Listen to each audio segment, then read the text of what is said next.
Hi friends, ಹೇಗಿದ್ದೀರೆಲ್ಲರೂ? ಈಗ ಬಿಸಿಲು ಕಾಲ ಅಲ್ವಾ, ನಮಗೆ ನೆಲ್ಲಿಕಾಯಿನಲ್ಲಿ ಸಿಂಪಲ್ ಆದಂಥ ಒಂದು ಜ್ಯೂಸ್ ಮಾಡೋಣ.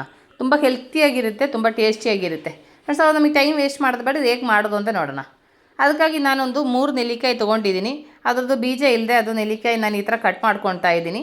ಅದು ಕಟ್ ಮಾಡಿದ್ಮೇಲೆ ಅದನ್ನು ಮಿಕ್ಸಿ ಜಾರ್ ಒಳಗಡೆ ಹಾಕ್ಕೊಂಡಿದ್ದೀನಿ. ಅದಾದಮೇಲೆ ಚಿಕ್ಕದೊಂದು ಪೀಸು ಶುಂಠಿ, ಅದಾದಮೇಲೆ ನಾನು 2 ಪೀಸು ಪುದೀನ ಸೊಪ್ಪು ಹಾಕ್ಕೊತಾ ಇದ್ದೀನಿ. ಆ ಪುದೀನ ಸೊಪ್ಪು ಹಾಕ್ಕೊಂಡ್ರೆ ಅದಕ್ಕೊಂದು ಡಿಫ್ರೆಂಟ್ ಟೇಸ್ಟ್ ಕೊಡುತ್ತೆ, ಅದಕ್ಕಾಗಿ. ಅದಾದಮೇಲೆ ಇದರಲ್ಲಿ ನಾನು ಎಷ್ಟು ಬೇಕೋ ಅದು ತಕ್ಕಾಗಿ ನೀರು ಹಾಕ್ಕೊತಾ ಇದ್ದೀನಿ. ನನಗೆ 1 ಗ್ಲಾಸು ಜ್ಯೂಸ್ಗೆ ನಾನು ಮಾಡ್ಕೊತಾ ಇರೋದು. ಅದಾದಮೇಲೆ ಇದು ಮಿಕ್ಸಿ ಜಾರಲ್ಲಿ ಇದು ಚೆನ್ನಾಗಿ ಒಂದು ಸರಿ ಮಿಕ್ಸ್ ಮಾಡ್ಕೊಳ್ಳೋಣ. ಅದಾದಮೇಲೆ ಇದು ಚೆನ್ನಾಗಿ ಸೋರಿಸ್ಕೋಬೇಕು. ಆ ಥರ ಸೋರಿಸ್ಕೊಂಡ್ರೇ ಆ ನೆಲ್ಲಿಕಾಯಿದು ಇದೆಲ್ಲ ಇರುತ್ತಲ್ವ, ಅದನ್ನ ಸಪ್ರೇಟ್ ಮಾಡ್ಕೊಂಡು ಜ್ಯೂಸ್ ಥರ ಸಪ್ರೇಟ್ ಮಾಡ್ಕೊಂಡ್ರೆ ಕುಡಿಯೋಕ್ಕೆ ಚೆನ್ನಾಗಿರೋದು.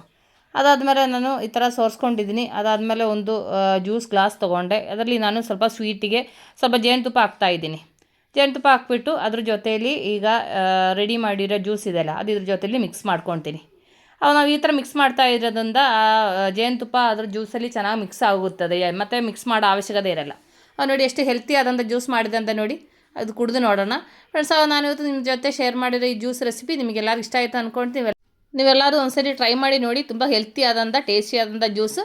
ಫ್ರೆಂಡ್ಸ್, ನಾನು ಈ ವಿಡಿಯೋಲಿ ವೈಂಡ್ ಅಪ್ ಮಾಡ್ತಾ ಇದ್ದೀನಿ. ನೆಕ್ಸ್ಟ್ ನಾವು ಹೊಸ ವೀಡಿಯೋಗೆ ಸಿಗೋ ತನಕ take care, bye, see you.